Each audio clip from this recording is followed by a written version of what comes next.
अस्सलाम वालेकुम जी फ्रेंड्स। आज का जो हमारा टॉपिक है वो है transition probability for constant perturbation. हम लोगों ने क्वांटम मैकेनिक्स 2 की सीरीज़ को स्टार्ट किया हुआ है। इस सीरीज़ में हम इन टॉपिक्स पर पिछली वीडियोज़ में ये देखते जाएं बात कर चुके हैं। तो आज की जो हमारे पास वीडियो है वो वीडियो हमारे पास 20 है। इसका सी पार्ट है transition probability for constant perturbation. Last 2 videos में हमने ट्रांजिशन प्रोबेबिलिटी पर बात कर ली थी और टी पर भी बात कर ली थी, यानी कि टाइम डिपेंडेंट पर परटर्बेशन थ्योरी पर बात कर ली थी। अब जो ये टॉपिक है तो ये या फिर जो नेक्स्ट टॉपिक होगा जो कि हम नेक्स्ट वीडियो में देखेंगे, ये आपस में चारों टॉपिक आपस में मिलते जुलते हैं। इसलिए अगर आप लोगों को ट्रांजिशन प्रोबेबिलिटी का पता है कि ये क्या होती है तो बेस्ट है। अगर नहीं पता तो इसका जो लिंक होगा आप लोगों को डिस्क्रिप्शन में मिल जाएगा। तो आने वाली वीडियोज़ में इन टॉपिक्स पर भी बात करने की कोशिश करेंगे। ओके, तो आइए इसको स्टार्ट करते हैं। बिस्मिल्लाहिर्रहमानिर्रहीम सल्लल्लाहु तआला अला मुहम्मद सल्लल्लाहु अलैहि वसल्लम। अब जो इसका स्याकुस भाग है कि हम कहाँ से चले थे, इक्वेशन कहाँ कहाँ से ड्राइव की थी, वो हमने तमाम बातें पिछली 2 वीडियोज़ में डिटेल में डिस्कस कर ली हुई हैं। ओके, तो इन 2 वीडियोज़ में इन दोनों का लिंक आप डिस्क्रिप्शन में मिल जाएगा। अगर आप देखना चाहते हैं तो देख सकते हैं। अब जो कांस्टेंट परटर्बेशन है इसका मतलब ही क्या है कि ये टाइम पर डिपेंड नहीं करते, कि टाइम के लिहाज से ये इंडिपेंडेंट है। ओके, यही कांस्टेंट परटर्बेशन होती है हमारे पास। तो अब जो हमारे पास ये इक्वेशन है, इस इक्वेशन को हमने लास्ट वीडियो में क्या किया हुआ है, ऑब्टेन्ड किया हुआ है, ड्राइव किया हुआ है।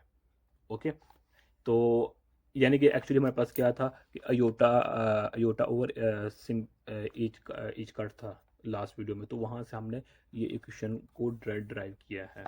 तो यहाँ जो हमारे पास H cut over iota over H cut positive हो गया है, और यहाँ यहाँ जो हमारे पास टी है नहीं आएगा क्योंकि कांस्टेंट है। ओके, 2 चीज़ों की तब्दीली हुई है, रद्द बदल हुआ है। पहली क्या है कि अगर हम लास्ट वीडियो में देखें तो लास्ट वीडियो में इधर हमारे पास क्या आता था, आई और साथ टी आता था। आई किसको शो करता था, इंट्रैक्शन पिक्चर को, यानी कि हमने 3 पिक्चर स्टडी की हुई है ना। तो जो थर्ड पिक्चर है उसमें जो हमने इक्वेशन को यूज़ किया था लास्ट वीडियो में, तो आई उसकी वजह से आता था, टी क्या आता था, टाइम को शो करता था। अब चूंकि यहाँ टाइम है ही नहीं, कांस्टेंट परटर्बेशन है, इसलिए हम इधर कोई टी को नहीं लिख सकते। तो जो अयोटा और एज कट है उसको मैनिपुलेट करके हमने 1/एज कट की फॉर्म लिख लिया, यानी कि अल्बा इन सिंपल हमने ये इक्वेशन ड्राइव की हुई है। ओके, तो अब इस इक्वेशन से हम इस इक्वेशन को बआसानी इजीली लिख सकते हैं। यानी कि सिर्फ किया क्या है कि जो हमारे पास ये इंटीग्रल है ना, ये इसको हमने सोल्व किया तो हमारे पास ये इक्वेशन ऑपरेट हो गया। अब इस इक्वेशन को हम इस इक्वेशन में लिख सकते हैं। ओके, यानी कि इधर हमने क्या किया है कि ट्रिग्नोमेट्रिक जो आइडेंटिटी है जो हमारे पास है, ट्रिग्नोमेट्रिक आइडेंटिटी है, ट्रिग्नोमेट्रिक जो हमारे पास है आइडेंटिटी है, उसका जो फार्मूला है उसको हमने यूज़ किया, यानी कि जो हमारे पास इधर फार्मूला यूज़ हुआ है वो हमारे पास ये फार्मूला यूज़ हुआ है, 4 sin थीटा स्क्वायर ए थीटा ओवर 2। इस फार्मूले को मद्देनज़र रखते हुए ये 2 है हमारे पास। ओके, हम इस इक्वेशन से इस इक्वेशन में आए हैं। ओके, तो अब इसको अब देख कर कुछ ना कुछ हमें अंडरस्टैंडिंग हो रही है, क्योंकि पहले हमने ओनली डेरिवेशन ही नज़र आ रही थी। यहाँ साइन स्क्वायर शो हो रहा है, जिसका मतलब है कि ओसिलेशन हो रही है। यानी कि अगर हम 2 लास्ट वीडियो को अगर हम देखें, ये 2 लास्ट वीडियोज़ हैं, तो या फिर इन्हीं 2 इक्वेशंस को देख लें तो हमें इनसे कोई प्रॉपर ऐसा कोई सच एज कोई पॉइंट्स या टिप्स नहीं मिल रहे कि हम जो ट्रांजिशन प्रोबेबिलिटी है वो किस तरह फाइंड कर लें। लेकिन जब हमने इधर ट्रिग्नोमेट्रिक इक्वेशन को यूज़ करते हुए इस इक्वेशन की फॉर्म लिखा है तो हमें कुछ ना कुछ आइडिया, कुछ ना कुछ अंडरस्टैंडिंग हो रही है। वो क्योंकि अब हमारे पास साइन आ चुका, अब हमें पता चल चुका है कि इधर हमारे पास ओसिलेशन हो रही है, ओसिलेशन मॉड्यूलेशन इधर हो रही है हमारे पास। ओके, तो अब चूंकि हम ज़ैटली की बुक को फॉलो कर रहे हैं, तो अब जो हमारे पास है ये देखें, लास्ट वीडियो हमने ट्रांजिशन प्रोबेबिलिटी पर बात की थी, अब हम यहाँ इस पर बात करने लगे हैं। ये हमारे पास ओके, यानी कि जो मैं पहले बात कर रहा था ना, ये इक्वेशन कहाँ से, ये कैसे आई है, ये इक्वेशन हमने यहाँ से ली हुई है, यहाँ से ऑब्टेन की हुई है। ओके, यहाँ देखिए टी नहीं आता था, लेकिन हम इधर टी नहीं लिखा, ये देखिए टी नहीं लिखा, तो जो इसको हमने इसकी फॉर्म में लिखा हुआ है मैनिपुलेट करके। अच्छा, अब क्या है हमारे पास, ये ट्रांजिशन प्रोबेबिलिटी ऑफ कांस्टेंट है, तो ये हमने ये ऑब्टेन कर ली हुई है। मैंने बता दिया कि इक्वेशन कहाँ से आई है। अब जो नेक्स्ट पेज है ये देखिए, इसका ग्राफ बताया गया है। ओके, पहले इसके आप स्क्रीनशॉट ले सकते हैं। ये देखें, इसको ये तमाम बातें इंशाल्लाह इस वीडियो में डिस्कस करने की कोशिश करेंगे। ये देखें, तो नेक्स्ट वीडियो में हम transition probability for harmonic perturbation पर बात करने की कोशिश करेंगे। तो ये मेरे पास ग्राफ है फॉर कांस्टेंट परटर्बेशन के लिए। ये देखें, ये ग्राफ है हमारे पास। ओके, तो इस ग्राफ में हमारे पास क्या है कि जो हमारे पास है, हमने जो लिया हुआ है ये graph of transition probability for constant perturbation है हमारे पास। ओके, तो एक्स एक्सिस पर हमने क्या लिया हुआ है, फ्रीक्वेंसी को लिया हुआ है, यानी कि ओमेगा को लिया हुआ है हमने। ये देखें, ये हमारे पास है।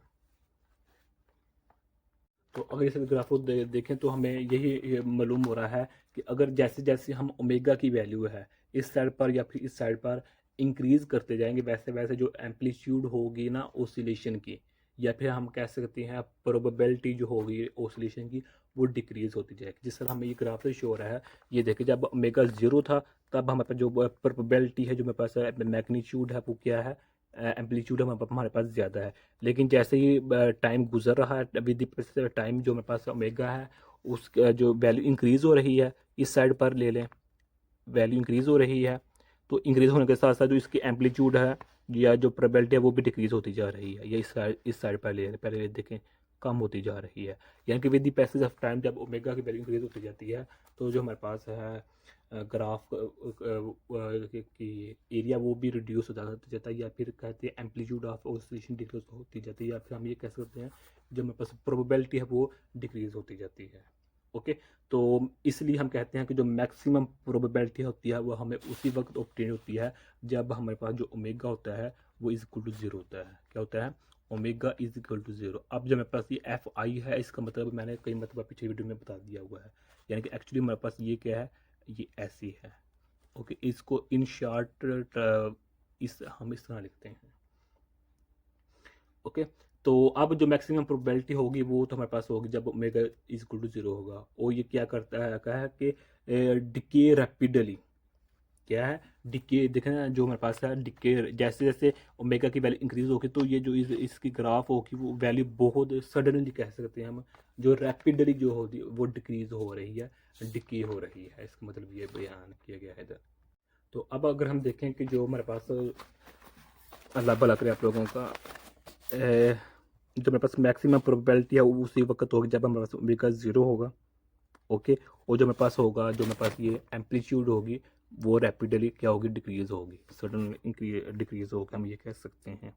ओके, अब अगर हम बात करें कि जो मेरे पास हाइट है, हाइट ऑफ सेंट्रल पीक जो हमारे पास हो गई है, कि जो मेरे पास ये हाइट है, ये वाली हाइट या फिर ये वाली हाइट, ये क्या होती है, हाइट है प्रोपोर्शनल है टी स्क्वायर के। ओके, अगर हम बात करें विड्थ की, जो चौड़ाई होती है उसकी अगर हम बात करें, जो मेरे पास ये है, ये वाली, इसकी बात करें तो वो मेरे पास होती है 1/t। ओके, तो अब अगर हम बात करें कि जो मेरे पास होगा area under the curve, area under the जो कर्व होगा उसमें क्या होगा कि हम जानते हैं लंबाई से चौड़ाई, तो हाइट होगी मल्टीपल क्या होगी, वेथ होगी। अब हाइट क्या है, टी स्क्वायर है, विड्थ क्या 1/t है, तो जो टी से 1 तो हमारे पास ये सिंपल एक टी रह जाएगा। ओके, तो नैरी जो हमारे पास होगी ना, क्या नाम है, कर्व, वो नैरो होती जाएगी, यानी कि जो सेंट्रल पीक होगी वो बिकम्स अ डेल्टा फंक्शन बन जाएगी। यानी कि डेल्टा फंक्शन होने का मतलब क्या है कि जैसे जैसे टाइम गुजरेगा, क्या होगा कि जैसे जैसे टाइम गुजरेगा तो जो ओमेगा की वैल्यू होगी वो इंक्रीज करती जाएगी। तो जब ओमेगा की वैल्यू इंक्रीज करती जाएगी तो जो हमारे पास ये होगी, इसकी जो वैल्यू होगा, एरिया होगा, वो श्रिंक होता जाएगा, नैरो होता जाएगा, लो होता जाएगा। यानी कि ये देखें ना, जब हमारे पास ओमेगा की वैल्यू इस साइड पर या इस साइड पर या दोनों साइड पर इंक्रीज होती जा रही है, तो जो ये होगी ना, इसकी वैल्यू पहले इतनी थी एरिया अंडर दी कर्व, तो अब इतना हो जाएगा, मज़ीद कम हो जाएगा। अगर हमारे पास ओमेगा की वैल्यू इंक्रीज करती जा रही है फ्रीक्वेंसी की, तो फिर ये बिल्कुल यानी कि इसका जो एरिया होगा वो डिक्रीज होता जाएगा। पहले इतना था, इतना था, ये देखें इतना था, जब जब omega with passage of time, time गुजरने के साथ साथ जो ओमेगा की वैल्यू इंक्रीज करती जाएगी तो इसका कर्व इतना रह जाएगा। अगर फिर इंक्रीज करता जा रहा है तो इतना रह जाएगा, बिल्कुल छोटा सा कर्व रह जाए, एरिया रह जाएगा।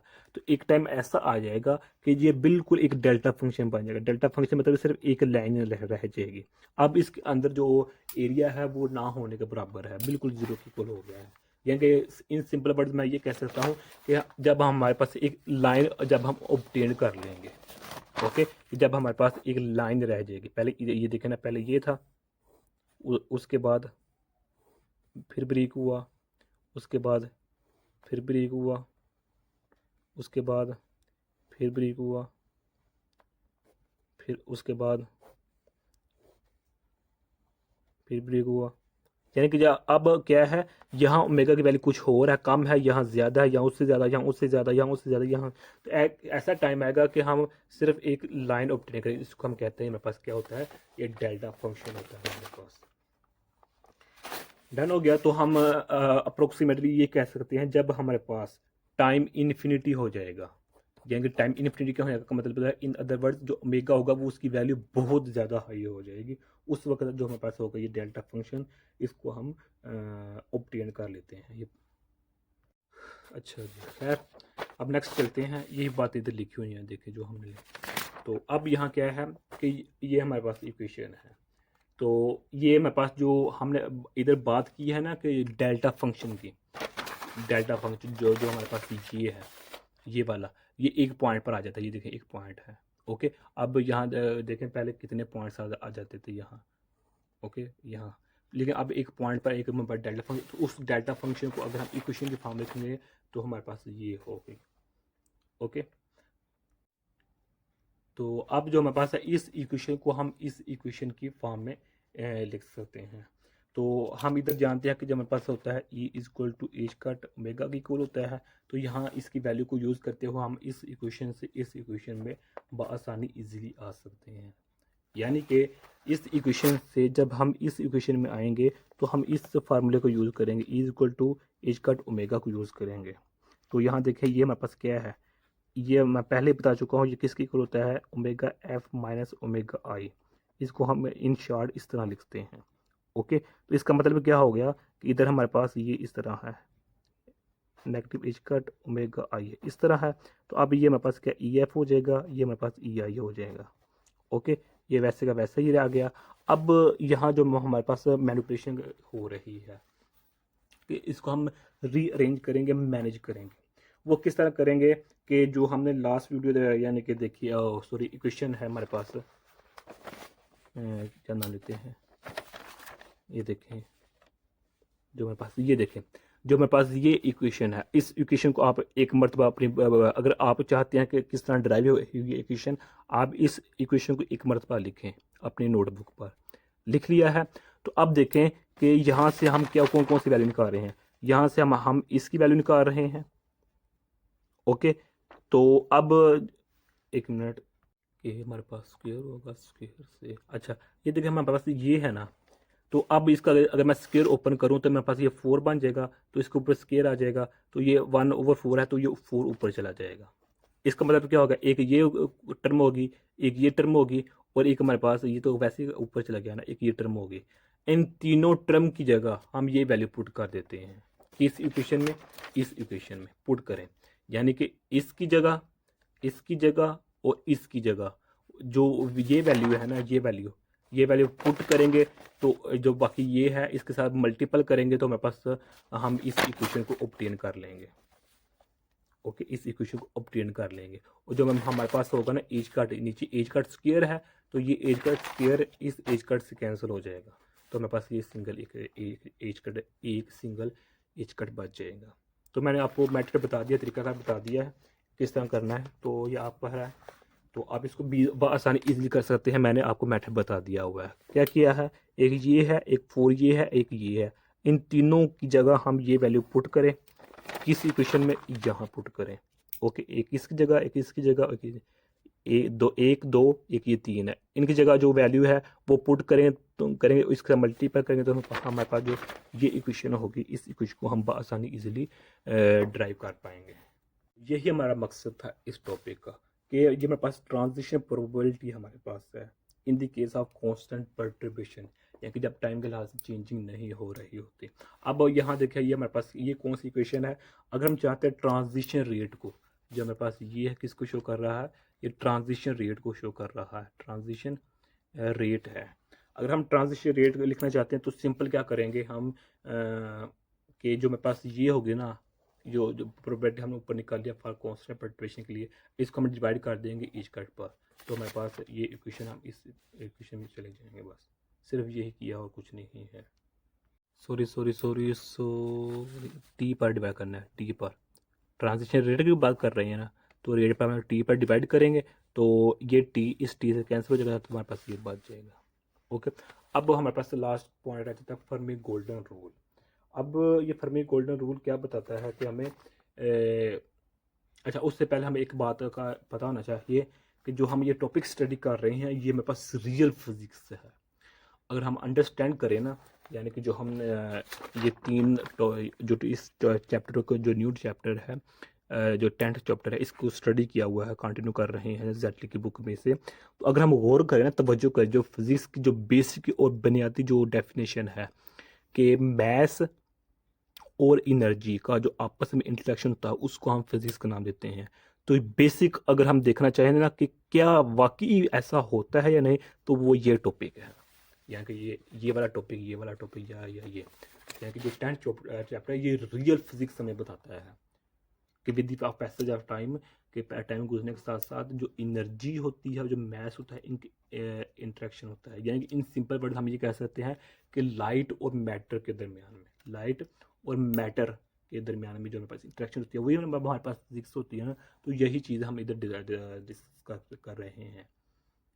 ओके, कि विद द पैसेज टाइम गुजरने के साथ साथ कि जब हम लाइट दे रहे होते हैं, जब हम उसको एनर्जी दे रहे होते हैं, फोटोन दे रहे होते हैं, तो आया एटम एक्साइट हो रहा है, आया इलेक्ट्रॉन एक्साइट हो रहा है या नहीं, या उसकी कितनी प्रोबेबिलिटी है इनिशियल स्टेज से फाइनल स्टेज में तक जाने के लिए।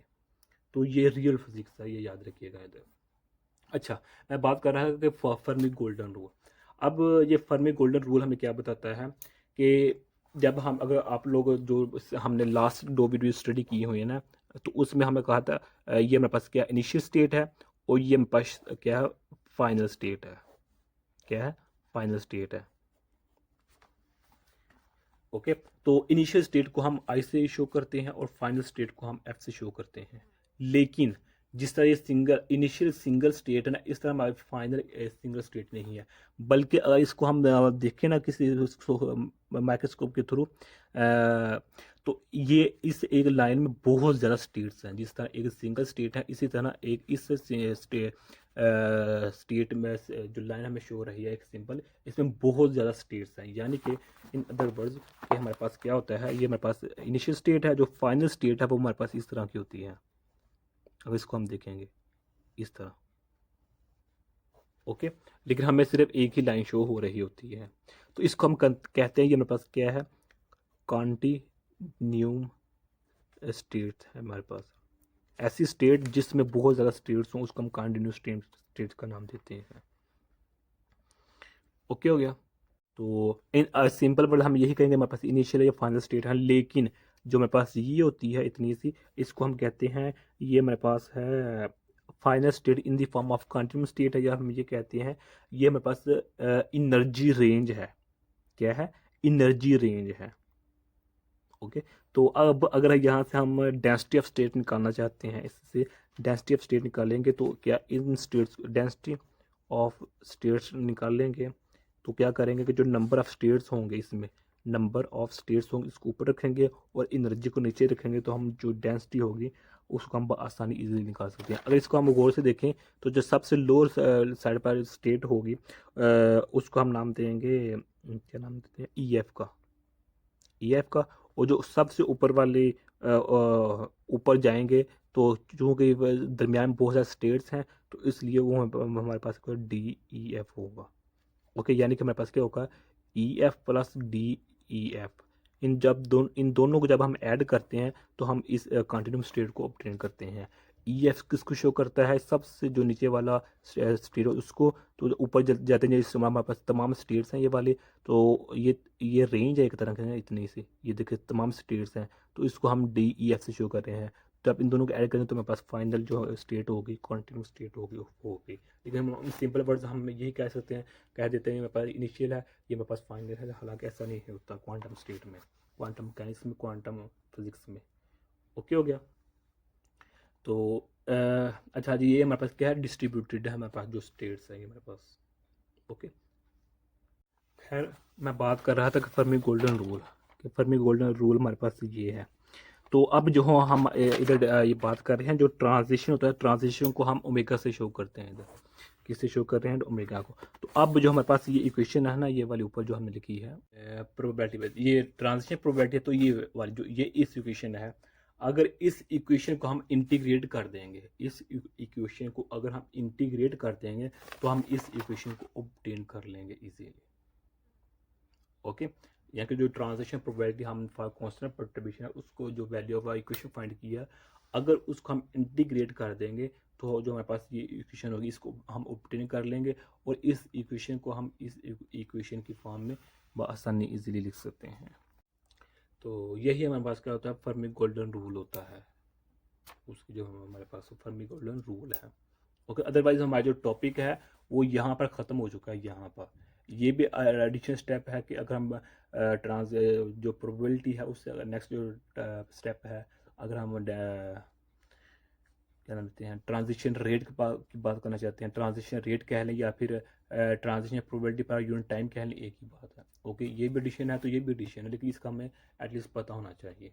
ओके, ये हमारे पास फर्मी गोल्डन रूल होता है कि हम किस तरह इस इक्वेशन से इस इक्वेशन में है, इस इक्वेशन से हम इस इक्वेशन में है, ये हमारे पास फर्मी गोल्डन रूल के थ्रू हम इधर आते हैं। तो जो हमारे पास होता है ना फर्मी गोल्डन रूल, इसका बेसिस जो पर्पज़ होता है कि to find the delta transition from a state, यानी कि initial state to a continuous state in a constant perturbation, के जो हमारे पास होता है फर्मी गोल्डन रूल, इसका बेसिक पर्पज़ यही होता है कि जो हमारे पास इधर ये हमारे पास जो डेल्टा फंक्शन बना हुआ है, ये डेल्टा फंक्शन कैसे इनिशियल स्टेट से कंटिन्यूअस स्टेट में गया है और कैसे क्यों कर गया है, ये हमें फर्मी गोल्डन रूल के थ्रू हमें इजीली आसानी फाइंड करते हैं। तो हाँ, एज अ रिजल्ट हम यही कहेंगे कि through Fermi golden rule we can find that transition occurs or not or not, यानी कि हम जो गोल्डन रूल है उसके थ्रू हम यही बताएंगे कि जो फर्मी गोल्डन रूल के आया कि जो हमारे ट्रांजिशन वो हुई भी है या नहीं, जो हमारा इलेक्ट्रॉन है वो इनिशियल स्टेट से फाइनल स्टेट में गया भी है या नहीं। ओके, वहाँ एक्साइटेशन वाला कॉन्सेप्ट हुआ भी है या नहीं, ट्रांजिशन हुई भी है या नहीं, तो हमें ये जो है ना फर्मी गोल्डन रूल ये हमें बताता है। तो इसलिए जो हमारे परटर्बेशन हुई है उसकी वैल्यू को फार्मूले में पुट करेंगे तो हम ट्रांजिशन को ऑब्टेन कर लेंगे इजीली। ओके, तो अब ये हमारे पास था टाइम इंडिपेंडेंट के लिहाज से। अब हम जो नेक्स्ट टॉपिक होगा वो हम करेंगे फॉर टाइम डिपेंडेंट, जो कि हमारे पास होगा फॉर हार्मोनिक परटर्बेशन। ओके, तो इसको हम नेक्स्ट वीडियो में देखेंगे, तब तक अल्लाह हाफिज़।